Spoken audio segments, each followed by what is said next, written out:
took this job out of desperation. 6 months of unemployment, bills stacking. When the offer came through for a graveyard shift security position at a high-end residential tower, I didn't hesitate. Good pay, simple responsibilities. Monitor the cameras, log maintenance issues, handle late deliveries. The building is the kind of place that exists for people who never want to be seen. Marble floors, floor-to-ceiling windows facing an empty street. 2 apartments per floor, each one worth more than I'll earn in a lifetime. Residents don't speak to staff. Staff don't ask questions. I work 11 at night until 7 in the morning. For the first few weeks, nothing. Just the hum of the ventilation system and the ticking of the clock above the reception desk. Then the deliveries started. First night, 2:50 a.m., the automatic doors slid open. The man who walked in wore a construction orange weatherproof jacket and a full motorcycle helmet, visor completely down. He moved straight to the marble counter and set a sealed cardboard box in front of me without breaking stride. No receipt attached, no label, nothing. "Which apartment?" I asked. He paused for exactly 1 second.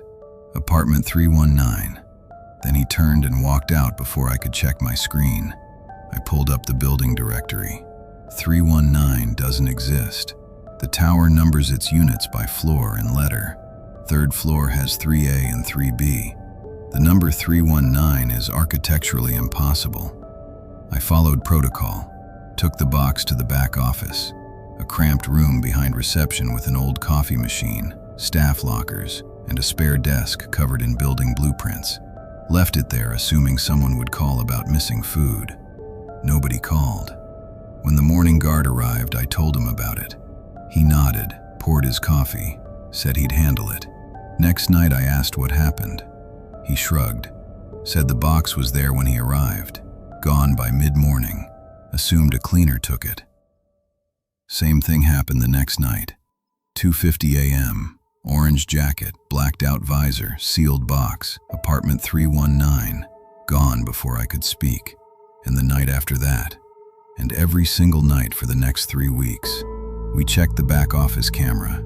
Useless angle. A filing cabinet blocks the view of the spare desk entirely.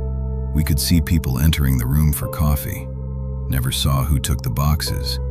Eventually, we stopped talking about it. It became routine, background noise. The helmeted man and his impossible apartment number. I should never have let it become routine. Last night broke the pattern. I was watching the clock hit 2:50, waiting. The doors opened at 3:07. He was moving differently, faster, shoulders tight. The deliberate calm of every previous visit, gone. He crossed the lobby in quick strides and dropped the box on the counter. I felt it before I saw it. The thud was wrong. Dense, heavy, not food. The box itself was different, reinforced, almost rigid, wrapped entirely in black industrial tape. No logos, no markings, nothing. Apartment 319. He was already moving toward the doors. I stood up and placed my hands on the sides of the box to carry it back. I pulled them away immediately. It was warm, not room temperature, not packaging warm, the radiating ambient heat of something alive. I leaned closer. In the silence of that empty marble lobby, I heard it clearly. Scratching, coming from inside, small and persistent, like hardened nails dragging against the interior walls of the box. I carried it to the back office at arm's length, set it on the spare desk, stepped back and watched it. The scratching continued without pause. I pulled out my folding knife, the one I use for opening maintenance packages, and pressed the blade into the black tape running along the top seam. It was thick. I had to drag the knife hard across the entire length before the seal gave way. I folded the flaps back. It came out before my eyes adjusted to the dark interior. No warning, no sound, just violent, explosive movement. Something launching itself directly at my face like a compressed spring releasing. The impact knocked me off my feet. I crashed backward into the filing cabinet and hit the floor hard. Whatever had attached itself to my head was heavy, cold, damp. It covered my eyes, my nose, my mouth completely, an airtight seal of something that felt like wet leather stretched over dense muscle. Then the limbs found my neck, too many of them, thin, multi-jointed, moving with mechanical precision around the sides of my skull and under my jaw. The tips were hooked, hardened points that dug into the skin behind my ears and along my throat and locked there. I couldn't breathe. I grabbed at it. My fingers slipped across the smooth, wet surface. I pulled with everything I had. The hooks drove deeper.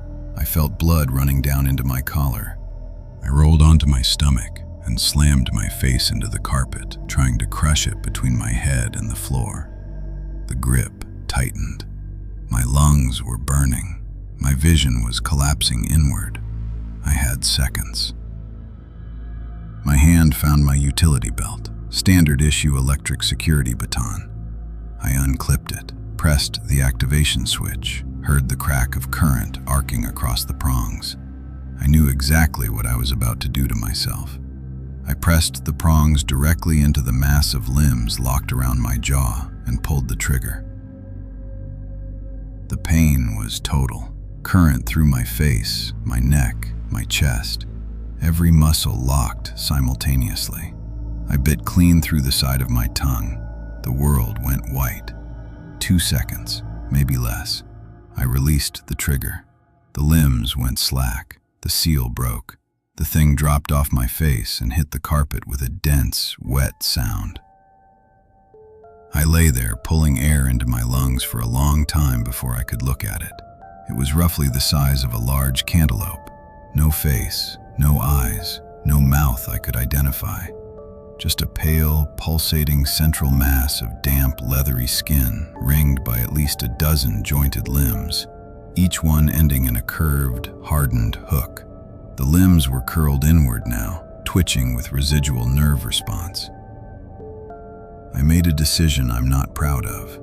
I swept it back into the box with a dustpan and broom, resealed the flaps with clear tape from the desk drawer, wiped the blood from my neck, cleaned 3 drops from the carpet, and placed the box exactly where I'd found it.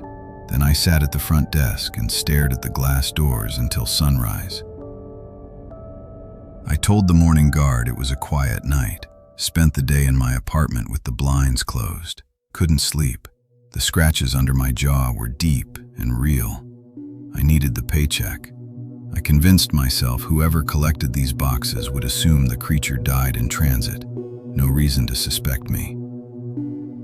Tonight I put the uniform back on and went in at 11. I needed to store my bag in the back office. I stepped through the doorway and looked at the spare desk. The black box was still there. It had never been collected. There was a sheet of white printer paper taped over the seam, thick black marker, 4 words and a sentence. You shouldn't have opened it. They've noticed you now. That was 30 minutes ago. I'm sitting at the front desk writing this. The clock reads 2:31 a.m. The marble lobby is empty. The glass doors face a dark and empty street. 19 minutes until 2:50. I don't know if he'll come tonight. I don't know if something else will. My husband and I moved to a small rural town outside Springfield, Illinois, last August. The house was built in the early 1940s. 2 stories, 3 bedrooms, original hardwood throughout. The previous owners had kept it largely untouched. Thick plaster walls, narrow windows, doors that needed persuading to close properly. We were told it sat on a heritage preservation list, which explained why certain things couldn't be renovated. What we weren't told, what we only heard through neighbors months after signing, was that the original owner had been an undertaker, that coffins had been stored in the lower rooms. We haven't been able to confirm it. We haven't been able to stop thinking about it either. The first incident happened within the first 3 weeks. My husband was out for the evening. I was alone on the sofa, television on, lights off in the hallway to save on the bill. The living room opens directly into the hallway. We keep that door open for easy access to the kitchen and bathroom. That night, the hallway beyond the doorway was completely dark. I caught movement in my peripheral vision. I turned to look. At the very top of the door frame, well above where any person's head would naturally be, a silhouette was peering in, the shape of a head, clearly defined. Still, I stared at it, then looked away because my mind refused to accept what it was seeing. When I looked back, it was gone. I sat frozen on that sofa until my husband's headlights swept across the front window. I told him everything. He said being alone in an old house at night does things to your perception. He wasn't dismissive, just rational. I couldn't sleep that night regardless. After that, the house began demonstrating that it had its own agenda. The breaker would trip, not partially, not a single switch. The entire unit killed completely. Our breaker box sits inside the house in the utility cupboard under the stairs. No external access, no drafts reaching it, no reason. Doors developed opinions. The bedroom door particularly. We'd close it at night and wake to it standing open. Close it again, wake to it open again. We changed the latch. It didn't matter. Then came the footsteps. Heavy and deliberate on the staircase, starting from the ground floor and ascending slowly, the specific weight distribution of something taking each step with intention. We'd lie in bed listening to them climb, listening to them cross the hallway, listening to them stop directly outside our bedroom door. Then silence, every time. We have 2 cats, both of them confident social animals, the kind that investigate rather than flee, that walk towards sounds rather than away from them. The house changed that. On 3 separate occasions, both cats came tearing up from the ground floor simultaneously, not playing, not chasing each other, running with the flat, low urgency of animals that have encountered something they want significant distance from. They disappear under our blanket and stay there, completely still, for hours. We never found anything downstairs that explained it. One night last month, my husband got up at 2 a.m. to use the bathroom. He was gone less than 2 minutes. When he came back to bed, he was quiet in the way people are when they're deciding whether to say something. I asked him what happened. He said the bathroom mirror had fogged over completely while he was standing in front of it. We have no steam heating. The water hadn't been run. The temperature in the house that night was well below anything that would cause condensation. He said he almost didn't look at it because some part of him already knew he wouldn't like what he saw. He looked anyway. There were marks in the fog. Not writing, not numbers. Just 3 long, parallel lines drawn slowly through the condensation. The kind of marks that come from fingers dragged deliberately across a surface. He wiped the mirror clean and came back to bed, and neither of us spoke about it until morning. I want to believe this is all coincidence stacking on coincidence. I've tried. The rational explanations exist for individual incidents. Old houses shift, wiring degrades, cats are unpredictable, tired eyes manufacture shapes in dark doorways. But there have been too many, too consistent, too specific. The feeling of being watched never fully leaves this house. It sits at a particular corner of every room, that pressure at the back of the neck that makes you turn around and find nothing. It follows us upstairs. It waits outside doors. Whatever is here, we don't know if it means harm. That uncertainty is almost worse than a clear answer would be. We haven't attempted contact. We've discussed it, looked into it, pulled back every time. Because there's a particular kind of fear that comes not from what's already happening, but from the thought of what might respond if we invited it to speak. 3 of us moved to the city together after university acceptance letters arrived the same week. Grace, Hannah, and I. It felt like the beginning of something. We found a room through a family connection. A relative of my mother owned the apartment. She thought it would be safer for 3 young women living alone in an unfamiliar city. The room fit us well enough. Private bathroom, a sink, a bunk bed. Hannah and Grace took the lower level. I took the top bunk. The first thing I noticed was the sleep. From the very first night, something about that spot pulled me under deeply. Dreams vivid and saturated with color, the kind you remember clearly when you wake. I mentioned it to the others. They weren't concerned. I tried sleeping in their spot once to compare. It wasn't the same. Midterms arrived and the dreams shifted. Nightmares. Consistent, returning ones. I told Grace and Hannah. Grace brushed it off. Hannah suggested prayer. I took the advice, and eventually the nightmares became familiar enough that I stopped dreading sleep. Then the sleep paralysis started. I'd had it before, as a child, before I knew what to call it. Waking mid-sleep with the body completely unresponsive, the mind fully conscious inside a body that won't cooperate. I wasn't new to it. I managed it and moved forward, until the night I couldn't anymore. Grace was away for the night. Hannah and I stayed up late playing online games before I climbed to my bunk first and went to sleep. At 1 a.m. I woke from a nightmare I can't fully recall, only the feeling it left behind.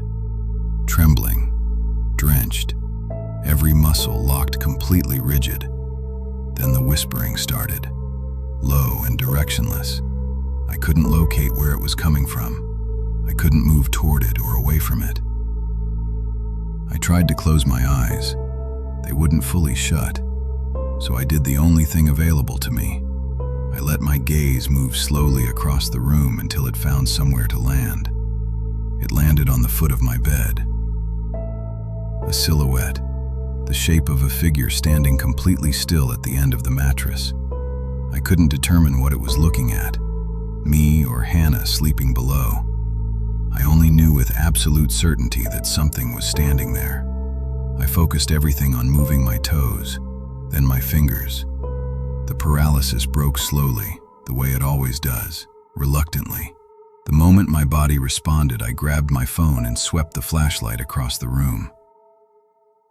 The room was empty, but the door was closed and unlocked. We always locked it before sleep. I climbed down, turned every light on, and checked the bathroom, the space under the bed, every corner of that room. Hannah slept through all of it undisturbed. Outside, every dog in the building was howling simultaneously. Inside, just me and Hannah's steady breathing. I locked the door, sat on the edge of Hannah's bed, and didn't sleep again until morning light came through the curtains. When I told them both the next day, Grace went quiet. Hannah immediately turned on me for not waking her sooner. A week later, I asked Grace to sleep in my spot one night so she could understand what I meant. She woke me the next morning by grabbing my arm hard. She'd had a nightmare, someone strangling her. That's all she remembered. Just hands and pressure, and then waking up reaching for me. My sister visited later that semester for an admission exam. She stayed the night and took my bunk. She slept fine, but in the morning she described her dreams without me prompting her. Vivid, full color, unusually clear, exactly what I'd said on the very first night. The experiences continued through the rest of that year. Some nights I'd wake with the distinct physical sensation of a presence beside me, the specific weight and warmth of something occupying space that was empty when I turned to look. Other nights, something that felt like arms around me, loose and slow. Nothing threatening, nothing that made sense. By our third year, we moved out. Different reasons, normal ones. But I still think about that top bunk, about what that spot was holding before I arrived, and what it's doing now that someone else is sleeping there. Stay safe, guys.